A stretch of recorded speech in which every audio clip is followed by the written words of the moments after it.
বদলে যাচ্ছে police, RAB ও আনসারের পোশাক। এই তিন বাহিনীর পোশাক পরিবর্তনের সিদ্ধান্তের কথা জানিয়ে স্বরাষ্ট্র উপদেষ্টা অবসরপ্রাপ্ত লেফটেন্যান্ট জেনারেল জাহাঙ্গীর আলম চৌধুরী আশা প্রকাশ করে বলেন, পোশাকের সাথে তাদের মন মানসিকতারও পরিবর্তন হবে। এসব বাহিনীতে দুর্নীতি থাকবে না বলেও আশাবাদ তার। দুপুরে সচিবালয়ে আইনশৃঙ্খলা সংক্রান্ত উপদেষ্টা পরিষদ কমিটির সভা শেষে তিনি আরও বলেন, সীমান্তে পরিস্থিতি এখন স্বাভাবিক আছে এবং প্রথমবারের মতো বিজিবির জন্য সাউন্ড গ্রেনেড ও টিয়ার শেল কেনার অনুমতি দেওয়া হয়েছে। শারমিন নিরার প্রতিবেদন। ছাত্র জনতার অভ্যুত্থানে গত বছরের ৫ আগস্ট আওয়ামী লীগ সরকার পতনের পর পুলিশ বাহিনী সংস্কারের সাথে সাথে পোশাক পরিবর্তনের বিষয়েও আলোচনায় আসে।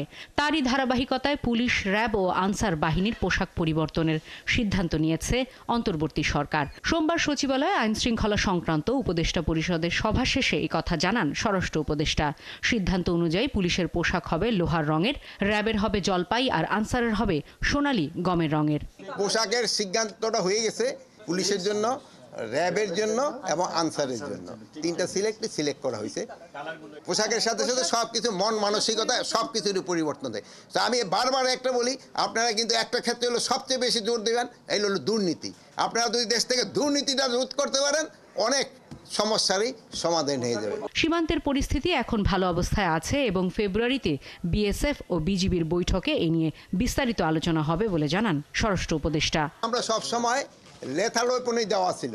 ওই যে আপনারা অনেকে জানেন বিজিবি কেন তারা সাউন্ড গ্রেনেড মারে নাই বা কেন টিয়ার শেল মারে নাই, বা এইগুলি তো বিজিবির কাছে নাই। যেহেতু বিজিবির কাছে তো সব লেথাল ওয়েপন, এই জন্য তো ওইটা তো তারা মারতে পারে নাই। এই জন্য আমরা তাদের এখনো পারমিশন দিয়ে দিয়েছি এবং খুব তাড়াতাড়ি এই জিনিসগুলি ক্রয় করা হবে। এ সময় দেশে অবৈধভাবে বসবাসকারীদের তথ্য তুলে ধরেন উপদেষ্টা।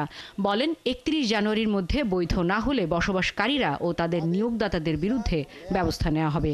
প্রশ্নের জবাবে বলেন, সরকারের প্রয়োজনে যতদিন দরকার সেনাবাহিনী মাঠে থাকবে। যারা অবৈধভাবে আসে তারা আমাদের ৩১শে জানুয়ারির পর আমরা তাদের বিরুদ্ধে আইনানুগ ব্যবস্থা নিব। শারমিন মীরা, ৭১, ঢাকা।